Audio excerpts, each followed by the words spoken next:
Эрүүл мэндийн салбар тэр дундаа нэг өнөөдөр хүртэл шийдэж чадаагүй гэдэг юм уу? Шийдвэрлэхийг хүсээгүй гэдэг юм уу? Нэг зүйл нь бол энэ хүнд өвчтэй хүнийг агаараар тээвэрлэх асуудал хөндөгддөг. Тэр суудлаа олддгоо ч гэдэг юм уу, тийм ээ? Үүнд нь тусгасан тодорхой хэмжээний төсөв мөнгийг нь төсөвтөө суулгаж чаддгүй ч гэдэг юм уу? Энэ асуудал дээр та ямар байр суурь байсан? За энэ бол угаасаа аймгийн хэмжээнд гэлтгүй улс таяар бол айгүй нэлээд хүнд асуудлууд болж байгаа. Үнэхээр хүнд өвчтнийг заавал ингээд онгоцон суудал захиалахад 3 хүний суудал дээр байрлуулж явдаг. Хажууд нь заавал нэг хүн явдаг. Гэтэл эмнэлгийн тусламж үйлчилгээ чинь аль болох богино хугацаанд 2 цагийн дотор эмнэлгийн тусламж үйлчилгээг үзүүлж чадах юм бол илүү чанартай хүртээмжтэй явах боломжууд байж байна. Гэтэл бидхэд сая ер нь бол 1500 км-ийн хугацаанд хүнд өвчтнөө тээвэрлээд явж байна. Тэр хугацаанд 12-оос 15 цагч байд юм 24 цаг байлаа. Эмч сувилагч хоёр бол яг бүрэн тэр хугацаанд ингээ хянаад явж шít.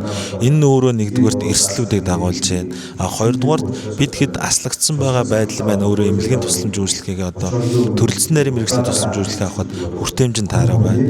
Тэгэхийн тулд эмнэлгийн эмч мэрэгжилтнээ бид хэд илүү төлхөө төрөлцсөн нарийн мэрэгжлийн тусламж үйлчилгээг сайжруулах хэрэгтэй байна.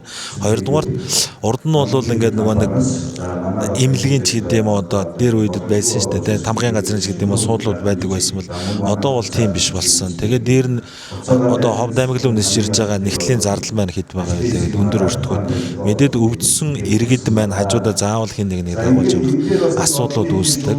За тэгээд ер нь бол ярилцж байгаа зүйл маань бол ер нь орон нутгийн төсөн маань нэмэгдээд үр дүнтэй болоод ирэх юм бол аймгийн иргэдийн хурлын дарга болоод бусад эмч төлөөлөгч нартай ярьж байгаа нь ер нь нэстэгт хэрэгтэй болох асуудлуудыг дан ганц энэ нэстэгт тэрэг нь Улаанбаатар хот руу иргэдийг өвчтнийг зөөвөрлөхөөс илүүтэйгээр бас машин хүрэхгүйгээр цамгаар өндөр уулархаг бүсэд уулнаас унж гэрчсэн хүмүүсийг бидэд өөрсдөө эмч нар маань өөрсдөө зөөгөөд явдаг учраас тэр хүмүүст хүрэх боломж нь бас бүрдэж ирэх тийм нөхцлүүд явж ирэх байх. Тэгээд ер нь улсын төсөв болоод аймаг орон нутгийн төсөв нэмэгдэх тусмал бидэд ингээл эмнэлгийн тусламж үйлчилгээгээр хүртээмжтэй сайн байх боломжуудыг л бүрдүүлж хайжлаа явна л гэсэн.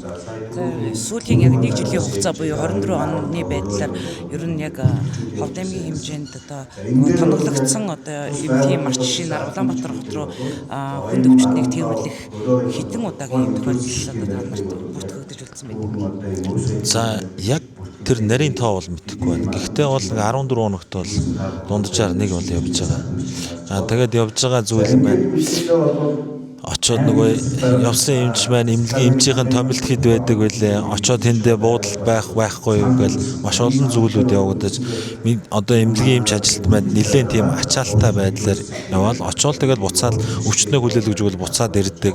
Тэгээд тэр хүмүүсийн жолооч ядарлаас авахлаад одоо бол нэг 2 жолоочтой туслах жолоочтой 2 жолооч хамт яваад тусламж үйлчилгээг үзүүлж байна. Тэгээд сая бол тэр Төв аймагт гарсан эрсдэл бол ер нь бол бидэхэд аслагдсан байдал, машин тооногд хөөрөмж, тэгээд дээр нь эмчийн бэлэн байдлуудаас авахгүй болоод олон зүйлүүдийн нөхцөл боломжуудыг нэг дор нэгтгэж байж хүн тээвэрлэх боломж нөхцөл маань бүрдэж эхэлж байна. Тээвэрлэлтийн зардлыг нь их хариуцдаг юм байна. Хичнээн төгрөгийн зардал тусахтай юм байна. За эмчид бол томилтын мөнгө байгаа бах. Гэхдээ тэр нь 30 мянган төгрөгч байна, 60 мянган төгрөг энэ хэвцээ байгаа. Ар гэрээс баг тал зардал нь явж байгаа байх. Ойролцоогоор хичнээн төгрөг за нэг сая 500 орчим байгаа бол тэр зүйлийг бол яг эмнэлгийн тусламж үйлчилгээ үзүүлдэг. Өсвийн онцлогын эмчилгээний төвийнхэн байл нарийн хэлэх байх тэр зүйл зардлуудыг.